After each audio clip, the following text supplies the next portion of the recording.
Bienvenidos. Continuamos en nuestro estudio de los 10 mandamientos. Y con ello, estamos viendo la importancia que tienen aún el día de hoy para nuestras vidas. En primer lugar, porque son la misma expresión del carácter y los atributos de Dios, y como Dios no cambia ni deja de ser, asimismo tampoco los mandamientos el día de hoy han cambiado y no han dejado de estar vigentes. En segundo lugar, los mandamientos son importantes porque al estar vigentes, traen resultados que son buenos para toda la sociedad y para su preservación. Y en tercer lugar, los mandamientos son importantes porque nos muestran nuestra imperfección humana. Por mucho que nos afanemos por cumplirlos, nunca lograremos cumplir fielmente y de manera perfecta cada uno de esos estatutos de la ley de Dios. Y por esa razón, ninguno de los hombres podremos ser justificados ante Dios por nuestras obras. Pero aún por esto, no hay excusa alguna para despreciar los mandamientos, ya que esos son leyes naturales creadas por Dios que traen beneficios al ser respetadas y también traen sus consecuencias si se ignoran o se desprecian. Pasemos en nuestras Biblias el día de hoy a Éxodo capítulo 20 de los versículos 1 al 16 para recordar los mandamientos que hemos visto hasta ahora y así entrar en el tema del día de hoy. Éxodo capítulo 20 versículos 1 al 16 dice así la palabra de Dios. Y habló Dios todas estas palabras diciendo: Yo soy Jehová tu Dios que te saqué de la tierra de Egipto, de casa de servidumbre. No tendrás dioses ajenos delante de mí. No te harás imagen ni ninguna semejanza de lo que sea arriba en el cielo, ni abajo en la tierra, ni en las aguas debajo de la tierra. No te inclinarás a ellas ni las honrarás, porque yo soy Jehová tu Dios, fuerte, celoso, que visito la maldad de los padres sobre los hijos hasta la tercera y cuarta generación de los que me aborrecen, y hago misericordia a millares, a los que me aman y guardan mis mandamientos. No tomarás el nombre de Jehová tu Dios en vano, porque no dará por inocente Jehová al que tomare su nombre en vano. Acuérdate del día de reposo para santificarlo. 6 días trabajarás y harás toda tu obra. Mas el séptimo día es reposo para Jehová tu Dios. No hagas en él obra alguna, tú, ni tu hijo, ni tu hija, ni tu siervo, ni tu criada, ni tu bestia, ni tu extranjero que está dentro de tus puertas. Porque en 6 días hizo Jehová los cielos y la tierra, el mar y todas las cosas que en ellos hay. Y reposó en el séptimo día, por tanto Jehová bendijo el día de reposo y lo santificó. Honra a tu padre y a tu madre para que tus días se alarguen en la tierra que Jehová tu Dios te da. No matarás, no cometerás adulterio, no hurtarás. Versículo 16, no hablarás contra tu prójimo falso testimonio. Oremos. Padre nuestro que estás en los cielos, hoy santificamos tu nombre. Te alabamos y te damos gracias por el privilegio que nos has dado de poder meditar una vez más en tu palabra. Te pedimos que por favor nos guíes a través de tu Santo Espíritu para que podamos comprender con claridad lo que tú nos quieres decir hoy a través de este mandamiento. Señor, te rogamos que cambies nuestros corazones y que cambies nuestra forma de ver las cosas y que tu Santo Espíritu hoy nos esté llevando a toda tu verdad para que podamos ver tu gloria revelada en ella. Depositamos en tus manos nuestras vidas y te rogamos en el nombre de tu Hijo Cristo Jesús que estés obrando en nuestros corazones. Así te lo pedimos. Amén. Noveno mandamiento. No hablarás falso testimonio contra tu prójimo. Éxodo capítulo 20, versículo 16 y Deuteronomio capítulo 5, versículo 20. Este mandamiento concierne a nuestro buen nombre y al de nuestro prójimo, y prohíbe toda clase de engaño. Veamos de qué nos habla este mandamiento. En primer lugar, nos habla de hablar falsamente en cualquier materia, o planear engañar de cualquier forma a nuestro prójimo. Simplemente mentir. En segundo lugar, nos habla de hablar injustamente de otra persona para dañar su reputación, contando chismes de ésta, exagerando sus malas acciones y poniéndole en una posición peor de la que esté.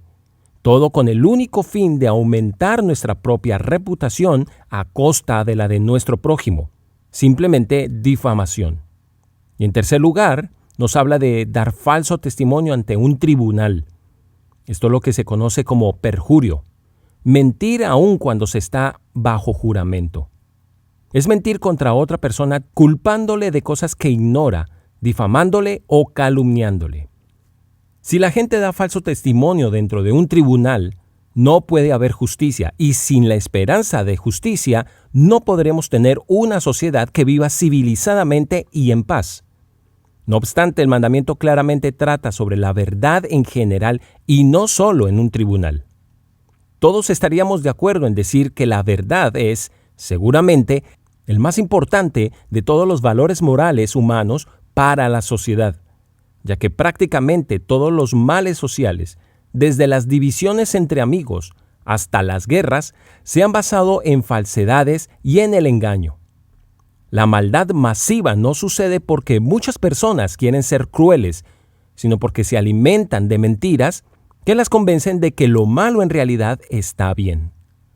Por ejemplo, la esclavitud de los afrodescendientes fue posible, en gran parte, por la mentira de que los blancos eran superiores a ellos. Y asimismo, el holocausto nazi fue posible por millones de personas que creyeron la mentira de que los judíos eran una raza inferior a los mal llamados arios. Este mandamiento está dentro de la ley divina porque recalca uno de los más importantes atributos de Dios, que es esencial e indispensable para el bienestar y el progreso de una sociedad.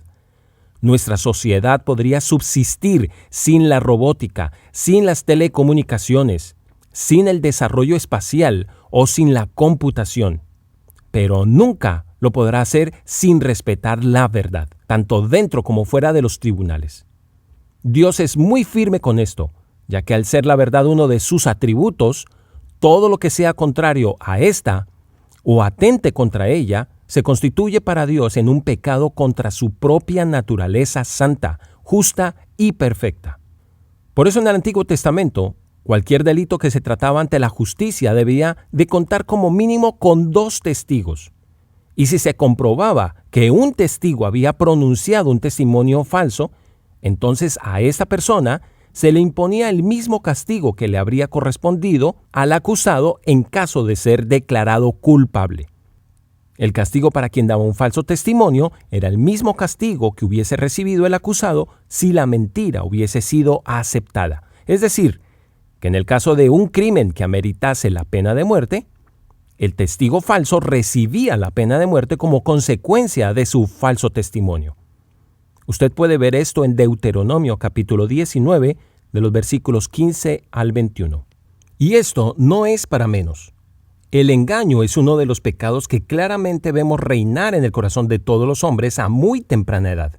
Es increíble ver cómo un niño tan pequeño miente consciente e instintivamente, aún antes de lo que lo aprenda del ejemplo de sus padres. Eso solo es la manifestación de nuestra propia corrupción moral y espiritual, de nuestra naturaleza pecaminosa. Y es que aún para las buenas cosas se miente, porque, por ejemplo, para incrementar el apoyo a las causas sociales muchas veces se exageran las cifras de los enfermos, los damnificados o los desamparados. Y así, de esa manera, asustar a más personas y lograr un mayor número de ingresos. Para Dios, mentir aún en nombre de una buena causa siempre será malo. Son muy pocas las excepciones donde una mentira piadosa trae resultados favorables, tales como rescatar a una vida inocente. Y no por eso la mentira será buena. La mentira es en todo sentido lo opuesto a la verdad, y si desconocemos la verdad, estaremos haciendo todo lo opuesto a lo que Dios es y lo que Él quiere. Esto nos da paso para hablar de 4 grandes atributos de Dios. Dios es verdadero, veraz, íntegro y fiel. Dios es verdadero. Esto quiere decir que Él es auténtico, genuino y real. Dios no es falso. Él no es fabricado, Él no es creado, inventado o es una imitación de algo o de alguien. Él no es un invento como los dioses falsos que nacen en la imaginación corrupta de los hombres. Él no es un ídolo hecho por la mano de los hombres, ni tampoco es una imitación de alguna deidad. La Biblia proclama que Dios es genuino y verdadero. Jeremías 10:10 nos dice: «Mas Jehová es el Dios verdadero, Él es Dios vivo y Rey eterno. A su ira tiembla la tierra, y las naciones no pueden sufrir su indignación». En segundo lugar, Dios es veraz. Esto quiere decir que Dios solo actúa y habla dentro de la esfera de la verdad. Dios es exactamente como se revela a sí mismo a través de la creación y de su palabra. Todo es exactamente como Él dice que es, y nunca se equivoca porque su conocimiento es perfecto. La falsedad y el engaño no tienen lugar en Él, porque estas cosas son contrarias a su naturaleza. Números 23:19 nos dice en la primera parte: Dios no es hombre para que mienta, ni hijo de hombre para que se arrepienta. Y esto nos lleva a que, en tercer lugar, Dios es íntegro. La integridad es un atributo que depende de la verdad. Ninguna persona que miente es íntegra. La palabra integridad se refiere a cualquier cosa que es completa o entera, que no le falta nada. Y en referencia a Dios significa que su carácter es entero, que Él es intachable, que Él es honesto, que Él es moralmente perfecto, que Él está sin falta alguna y con esto que es inalterable e incorruptible. Daniel capítulo 4 versículo 37 nos muestra las palabras que dijo Nabucodonosor después de haber sufrido el castigo de Dios por su arrogancia. Dice él: «Ahora yo, Nabucodonosor, alabo, engrandezco y glorifico al Rey de los cielos, porque todas sus obras son verdaderas y sus caminos justos. Y Él puede humillar a los que andan con soberbia». Y esto nos lleva a que, en cuarto lugar, Dios es fiel. Debido a que Dios actuará solo en la verdad, que Él no va a mentir y que no va a distorsionar la verdad, y debido a que Él es íntegro, entonces podemos confiar plenamente en que Él cumplirá con lo que ha prometido. Dios es fiel a su palabra y a sus promesas, no a nuestros caprichos. En la primera parte de Números 23:19 habíamos visto que Dios no es hombre para que mienta, ni hijo de hombre para que se arrepienta. Pero en la segunda parte dice: «Él dijo y no hará, habló y no lo ejecutará». Por eso, dudar de la veracidad de Dios o vivir con el temor de que Dios mienta se considera también en un pecado, porque es poner en duda la fidelidad de su nombre. Hebreos capítulo 6 versículo 18 nos dice: «Para que por dos cosas inmutables», y en este caso está hablando del juramento de Dios y de la promesa de Dios, en los cuales es imposible que Dios mienta, tengamos un fortísimo consuelo los que hemos acudido para asirnos de la esperanza puesta delante de nosotros. La palabra de Dios es la verdad absoluta y es nuestra seguridad. Nuestro Dios es el Dios de verdad, y por eso no es una sorpresa que sus obras y su plan sean verdaderos. El Salmo 111, versículo 7 nos dice: «Las obras de sus manos son verdad y juicio, fieles son todos sus mandamientos». El Salmo 119, 160 dice: «La suma de su palabra es verdad, y eterno es todo juicio de tu justicia». Nuestro Dios es el Dios de verdad, y Él nos ha revelado su verdad absoluta a los hombres a través de tres medios importantes que no podemos tampoco pasar por alto. En primer lugar, Dios nos revela su verdad absoluta a través de su Espíritu Santo. Juan capítulo 14 de los versículos 16 al 17 nos dicen: «Y yo rogaré al Padre, y os dará otro Consolador para que esté con vosotros para siempre, el Espíritu de verdad, al cual el mundo no puede recibir porque no le ve ni le conoce, pero vosotros le conocéis porque mora con vosotros y estará en vosotros». Juan 16:13 también: «Pero cuando venga el Espíritu de verdad, Él os guiará a toda la verdad, porque no hablará por su propia cuenta, sino que hablará todo lo que oyere y os hará saber las cosas que habrán de venir». Segundo, Dios nos revela su verdad absoluta a través de su palabra escrita, inspirada por su Espíritu Santo de verdad, y por la cual también somos santificados. Así lo dice Juan 17:17: «Santifícalos en tu verdad, tu palabra es verdad». En tercer lugar, Dios nos revela su verdad absoluta a través de la persona de Jesucristo, la palabra de Dios encarnada. Juan capítulo 1, versículo 14 y versículo 17 nos enseña, hablando de Jesucristo, y aquel verbo fue hecho carne y habitó entre nosotros, y vimos su gloria, gloria como del unigénito del Padre, lleno de gracia y de verdad. Versículo 17, pues la ley por medio de Moisés fue dada, pero la gracia y la verdad vinieron por medio de Jesucristo. Y en Juan capítulo 14, versículo 6, Jesús dijo, yo soy el camino y la verdad y la vida. Nadie viene al Padre sino por mí. Esta declaración tiene una gran importancia. Jesús no solamente enseñó la verdad, sino que Él mismo es la verdad. Él es la misma esencia de toda la verdad absoluta de Dios y solo Él es la fuente de toda la verdad. En su persona se encuentra la revelación más grande de la verdad.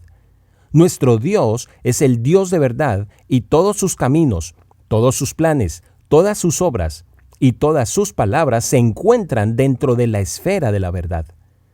Por eso todo verdadero creyente debe conocer esa verdad y debe estudiar esa verdad para vivir en esa verdad y promover esa verdad. Siempre que la Biblia habla de la verdad, lo hace en referencia a su palabra. Así lo muestra el Salmo 86, 11. Enséñame, oh Jehová, tu camino, caminaré yo en tu verdad. Afirma mi corazón para que tema tu nombre. Proverbios capítulo 3, versículos 1 al 3 dicen, Hijo mío, no te olvides de mi ley, y tu corazón guarda mis mandamientos, porque largura de días y años de vida y paz te aumentarán. Nunca se aparten de ti la misericordia y la verdad. Átalas a tu cuello, escríbelas en la tabla de tu corazón. Entonces, una razón por la que Dios nos manda a no mentir es porque la mentira daña a nuestro prójimo.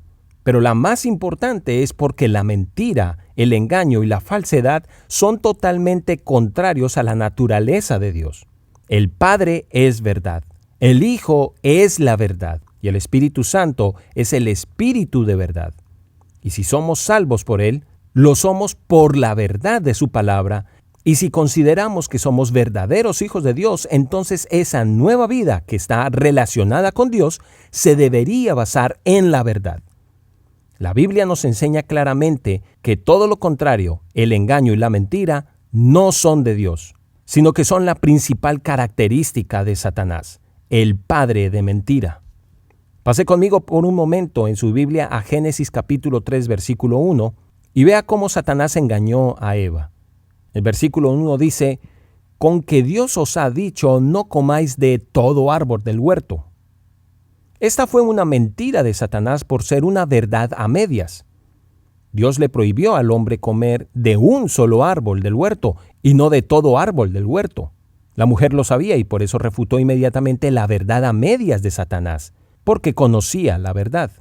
De los versículos 2 al 3, Eva le contestó, del fruto de los árboles del huerto podemos comer.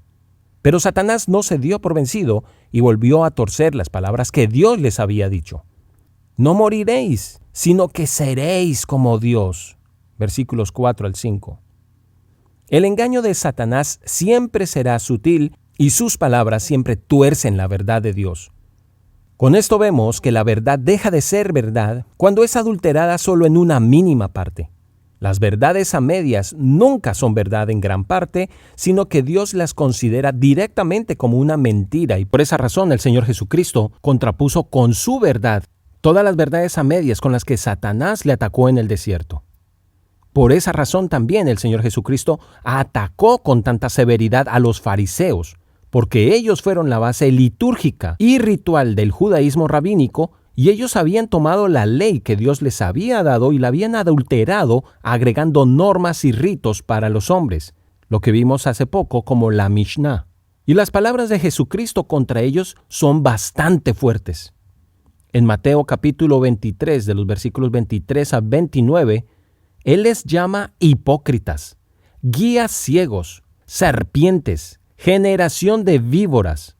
El Señor Jesucristo los puso bajo juicio, identificándolos con Satanás. En Juan capítulo 8, versículo 44, Él los describe como hijos del diablo, cuando les dice, Vosotros sois de vuestro padre el diablo, y los deseos de vuestro padre queréis hacer. Él ha sido homicida desde el principio y no ha permanecido en la verdad, porque no hay verdad en él. Cuando habla mentira, de suyo habla, porque es mentiroso y padre de mentira. Las mentiras piadosas también entran dentro de este mandamiento. Muchas veces mentimos en nombre de una buena causa, pero el problema es que la buena causa no hace que la mentira deje de ser mentira o que sea aceptada por Dios. Mis hermanos, Dios no sonríe ante la mentira porque esta es una contrariedad de Él mismo. Por eso, aunque no nos guste, cuando mentimos, engañamos, difamamos, cuando torcemos la verdad y cuando damos falso testimonio contra otro, estamos actuando como hijos o como representantes del diablo. Y la palabra diablo significa calumniador, difamador. Esa es su obra y él no deja de hacerla. Satanás no dejó en paz al Señor Jesucristo después del desierto. Él llevó a los hombres a la mentira para que así le crucificaran. Mateo 26, versículos 59 al 60 nos dice que los principales sacerdotes y los ancianos y todo el concilio buscaban falso testimonio contra Jesús para entregarlo a la muerte, y no lo hallaron, aunque muchos testigos falsos se presentaban. Satanás siempre ha dado falso testimonio. Lo hizo en los cielos para arrastrar con él a una tercera parte de los ángeles. Lo hizo en el huerto del Edén para engañar al hombre y arrastrarlo al pecado. Lo hizo en la tentación de Jesús para llevarle a que se postrara ante él. Lo hizo para que colgaran a Jesús en la cruz, y hasta el día de hoy Satanás sigue en su negocio de la difamación, el engaño y la mentira. Y cuando mentimos, cuando decimos verdades a medias, cuando difamamos a otros, cuando criticamos falsamente o cuando insinuamos cosas falsas, estamos actuando como representantes de Satanás. La verdad es una virtud que se ha perdido en la sociedad. Todo el mundo habla la mentira. Todo el mundo juega con la mentira. Todos negociamos con la mentira. Todos nos comprometemos con la mentira. Y todos progresan a base de mentiras. Y hasta el núcleo de la sociedad, que es la familia, se desarrolla en la mentira. Los hijos le mienten a sus padres, los padres le mienten a sus hijos, el esposo le miente a su esposa y la esposa le miente a su esposo. La sociedad se está degradando por darle la espalda a la verdad, que está en Dios y en su palabra. ¿Cómo esperamos que nuestros hijos, que son el futuro de la sociedad, defiendan la verdad en sus colegios, en sus universidades, en sus puestos de trabajo y en sus gobiernos, si ellos no la conocen? Dios estableció que sus mandamientos debían ser enseñados a nuestros hijos y debían pasar de generación en generación. Ahí está en Deuteronomio capítulo 4, versículo 10. Ellos deben aprender la palabra de Dios y deben saber que cuando mienten están actuando como el diablo y que cuando dicen la verdad están actuando como el Señor Jesucristo. Pero si la verdad no se enseña, entonces será desconocida, y si se desconoce, entonces no podrá ser defendida. Y si ésta no se defiende, entonces no podremos esperar que nuestra sociedad sea mejor. Este mandamiento no es simplemente no mentir. El mandamiento dice: no hablarás contra tu prójimo falso testimonio. La acción de testimonio la da un testigo. Y un testigo es alguien que anuncia lo que ha visto y ha oído. Pensemos cómo nuestros juzgados hoy están llenos de perjurio, de mentiras bajo juramento. En Éxodo 23, de los versículos 1 al 2, el Señor nos dice: no admitirás falso rumor, no te concertarás con el impío para ser testigo falso, no seguirás a los muchos para hacer mal, ni responderás en litigio, inclinándote a los más para hacer agravios. Esto es lo que nos prohíbe el mandamiento. Y todos aquellos que han cometido perjurio en las cortes, al igual que todos los hombres que han mentido de alguna forma, se presentarán un día ante la corte de Dios en su justo juicio, y ahí no habrá forma de mentir porque Dios conoce lo profundo del corazón de todos los hombres. Pero hay algo más. Cuando Dios nos dice: no hablarás falso testimonio, por lógica deducción nos está diciendo también lo que sí debemos hacer. Debemos hablar la verdad. Debemos hablar un fiel testimonio. Y eso significa dos cosas. En primer lugar, que la verdad debe estar por delante de nosotros en todo momento, en todo negocio, en todo testimonio y en toda conversación, y más aún entre hermanos. Así lo dice el apóstol Pablo en Efesios 4:25.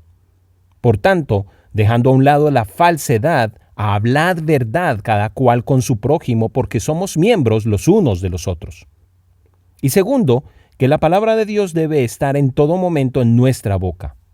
El Evangelio de salvación es ese fiel testimonio de Dios que debemos presentar en todo momento y a todos los hombres.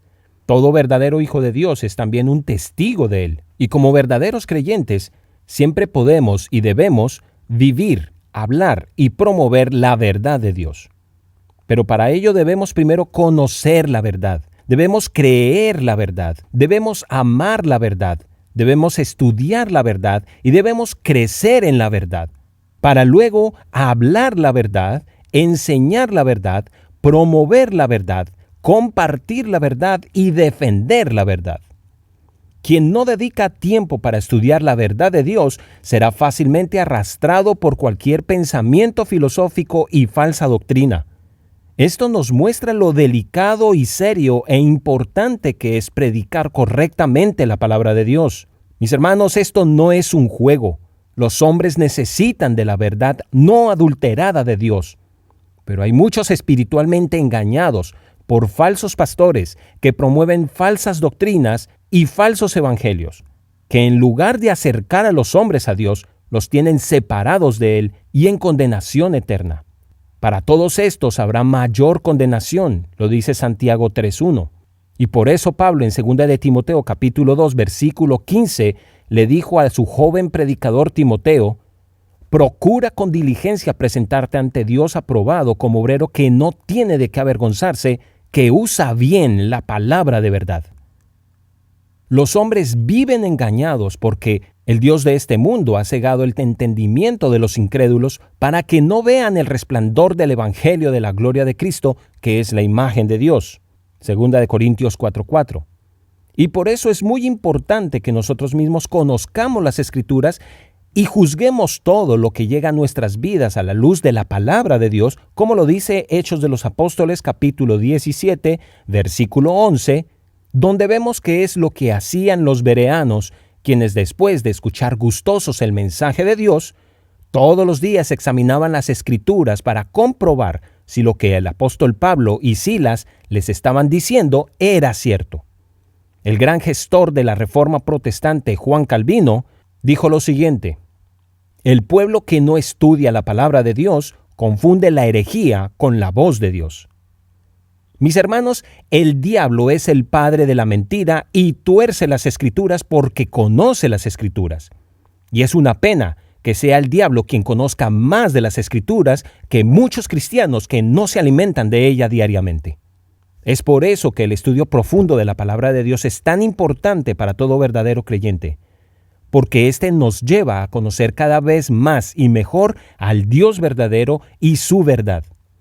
Cualquier concepto o idea equivocada que tengamos del Dios que se revela en las Escrituras nos estarán llevando a hablar de un Dios diferente que no es Él, y con ello estaremos siguiendo a un Dios falso. Si queremos combatir todo engaño con la verdad, pues ésta debe ser enseñada, no solo desde las iglesias, sino desde nuestros hogares, de forma verbal con el estudio de la palabra y de forma práctica con nuestro testimonio y la disciplina. Cuando la verdad varía en una milésima parte, deja de ser íntegra y por eso deja de ser verdad. Tal vez usted habrá visto algunas máquinas automáticas que están programadas para recibir solamente billetes originales. Y tan pronto como entra un billete al que le falta una sola de las características que lo hacen legítimo, la máquina lo rechaza de inmediato. Pero no así los hombres se han habituado a aceptar toda clase de pensamientos y filosofías humanas que difieren de la verdad de Dios y que pasan por verdad cuando no lo son. Y en todo momento en el que nosotros mentimos y también en todo momento que aceptamos la mentira, nos identificamos con el padre de mentira y no con Dios. El Salmo 51:6 nos dice que Dios ama la verdad en lo íntimo, pero asimismo también aborrece la mentira. La mentira ocupa el segundo lugar entre la lista de las 7 cosas que Dios aborrece de Proverbios capítulo 6, versículos 16 al 19, y es la única que se menciona 2 veces en esta lista. Versículo 16. 6 cosas aborrece Jehová y aún 7 abominan su alma: los ojos altivos, la lengua mentirosa, las manos derramadoras de sangre inocente, el corazón que maquina pensamientos inicuos, los pies presurosos para correr al mal. Versículo 19, el testigo falso que habla mentiras y el que siembra discordia entre hermanos. El Dios verdadero de las Escrituras aborrece la maldad de la mentira y la condena. Así lo dice el Salmo 5:6. Destruyes a los que hablan falsedad. El Señor abomina al hombre sanguinario y engañador. Mis queridos hermanos, para Dios el mentiroso es tan vil y pecador como el mismo asesino sanguinario. Ambos son ante Dios dignos de muerte. Proverbios capítulo 12, versículo 22 nos dice: los labios mentirosos son abominación al Señor, pero los que obran fielmente son su deleite. El Dios verdadero de las Escrituras no simpatiza con ninguna clase de engaño, de mentira piadosa o de verdad a medias. Él las aborrece y se indigna ante toda falsedad. En Romanos capítulo 1, versículos 29 al 30, el apóstol Pablo nos enumera algunas de las muchas características de una mente depravada, y el engaño se incluye en esta lista 4 veces. Versículo 29. Estando atestados de toda injusticia, fornicación, perversidad, avaricia, maldad, llenos de envidia, homicidios, contiendas, engaños y malignidades. Versículo 30. Murmuradores, detractores, aborrecedores de Dios, injuriosos, soberbios, altivos, inventores de males, desobedientes a los padres. Y todas estas ameritan el justo juicio de Dios. Así lo podemos ver en Apocalipsis capítulo 21, versículo 8. Pero los cobardes e incrédulos, los abominables y homicidas, los fornicarios y hechiceros, los idólatras y todos los mentirosos tendrán su parte en el lago que arde con fuego y azufre, que es la muerte segunda. No, mi amigo, Dios no se complace del engaño en ninguno de sus grados, y la ira de su juicio está sobre este pecado. Dios no desea que nosotros tengamos un concepto superficial y equivocado de Él. Él desea que todos los hombres seamos libres del engaño y del error a través del conocimiento de su verdad absoluta. Por eso Él se ha dado a conocer a través de su palabra. En 1 Timoteo capítulo 2, versículo 4, Él dice que quiere que todos los hombres sean salvos y vengan al conocimiento de la verdad. Y Él lo hace a través de su palabra escrita y también de su Hijo Jesucristo, el testigo fiel y verdadero de Dios. Así lo dice Apocalipsis 19:11. Él es el dador de la verdad y la vida eterna. En Juan 17:3 leemos: y esta es la vida eterna, que te conozcan a ti, el único Dios verdadero, y a Jesucristo a quien has enviado. ¿Puede ver cuán grande es este pecado? Las acusaciones falsas, las calumnias, las infamias, los engaños, los chismes, las mentiras piadosas y las verdades a medias son todos pecados que quebrantan este mandamiento. Mis hermanos y amigos, Dios es el autor de la verdad y por eso Él odia la mentira. Cualquier falsedad es contraria a su naturaleza y por lo tanto es repugnante para Él. Pero con la salvación que Él nos brinda a través de su Hijo Jesucristo, somos libres de toda condenación por este pecado. ¿Se ha preguntado por qué hay tanta injusticia y desorden en nuestro mundo? ¿Por qué no hay equidad? Muchos menosprecian a Dios porque en el mundo hay muchas injusticias, pero esto solo es el resultado de nuestro abandono y de nuestro rechazo a la verdad de Dios. Anteriormente la palabra de un hombre era honrable y se respetaba, pero hoy hasta la palabra escrita y firmada de un hombre en un papel es adulterada. Si no defendemos la verdad, entonces no habrá equidad y justicia. El juicio de Dios sobre el pecado de calumnia es inminente, pero este pecado y este juicio no tendrán lugar en nuestras vidas si somos transformados en nuevas criaturas a través del Evangelio. ¿Se siente culpable por el pecado de la mentira? ¿No está seguro de su salvación, pero sí está seguro de su condenación? Estimado oyente, le invito a que deposite su fe en lo que Jesucristo ha hecho por usted en la cruz del Calvario.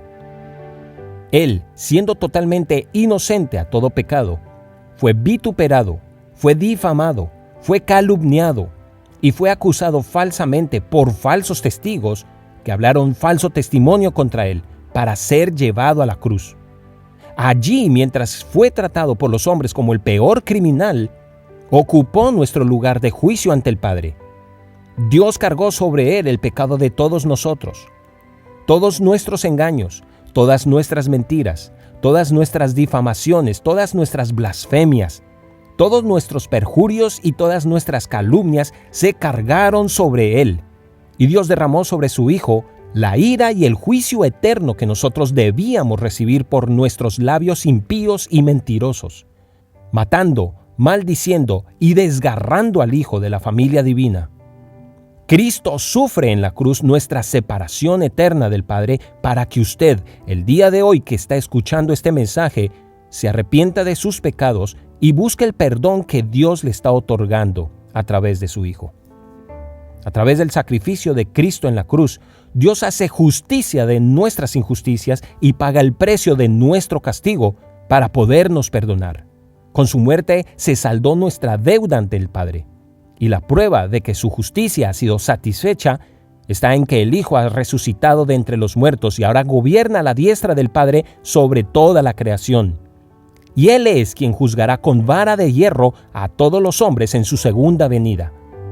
Por eso, estimado oyente, ahora Dios manda a todos los hombres en todo lugar a que se arrepientan de sus pecados y se vuelvan al Dios verdadero de las Escrituras, creyendo solo en ese único medio de expiación por los pecados.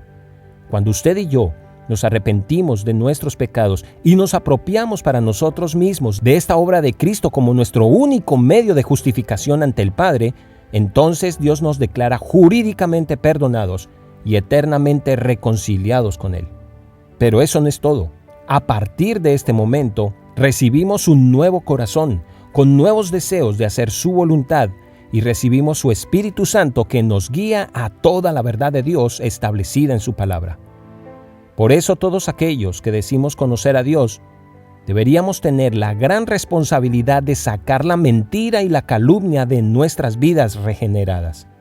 Porque cuando mentimos, elegimos ir por una senda diferente a la que Dios nos ha diseñado, y Él no va a participar con nosotros en el camino del engaño. Meditemos en cuán fácil es para nosotros faltar a este mandamiento, tanto que es parte de nuestro diario vivir. El engaño destruye nuestras relaciones de amigos. El engaño destruye nuestros noviazgos. El engaño destruye nuestros matrimonios. El engaño destruye nuestros negocios. El engaño destruye las vidas de las personas. Y a pesar de las terribles consecuencias que ésta nos trae, el engaño está tan habituado en nosotros que hasta lo vemos como algo normal, porque cuando mentimos siempre lo justificamos diciendo que todo el mundo lo hace. Y ese es nuestro estándar. Pero el estándar de Dios es otro. Y por eso, argumentar que todo el mundo lo hace no nos da justificación para faltar a este mandato.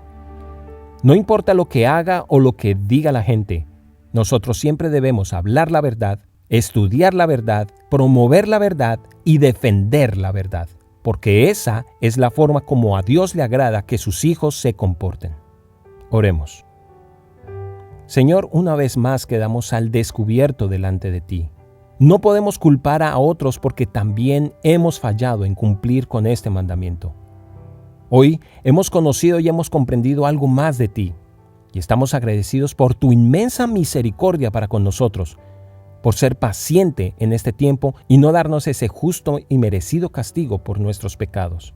Señor, te damos gracias por ese acto de salvación tan grande y tan costoso para ti.